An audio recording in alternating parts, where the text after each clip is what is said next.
any economist will know this, and perhaps you could help us explain this. So when we do not sell an asset, it may be something we refer to as something else, I don't know.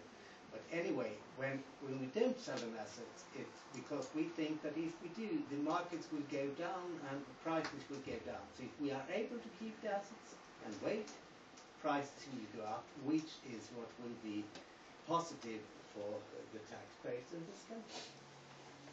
So not for the buyers of the flats, real estate. Don't you think that the prices of real estate in Slovenia are extremely high comparative to other countries? Where did you, how did you conclude that the prices are what they are in Slovenia? Well, the market price is the best. Well, that's right. Yes, market but price. you withdraw the flats from the market. But we don't comment on it. It's just a general comment. The general comment that Lars was making, the prices will go up and down with the market.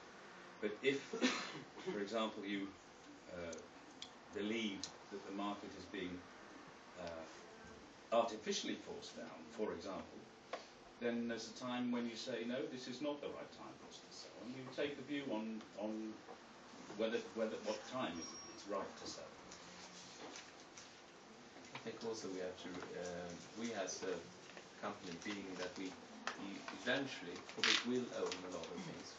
We don't at the moment, just to make it clear. I mean, everything we have right now is basically that we are, either, as we have to do, say yes or no to proposals done by, for instance, a bankruptcy administrator. And there we can take a position where we act as a price driver of prices, either up or down. And I think you probably, given what we are here to do, you probably know what we'd like to do. We'd like to make sure that the prices of our values, the prices and values of our assets go up and not down. And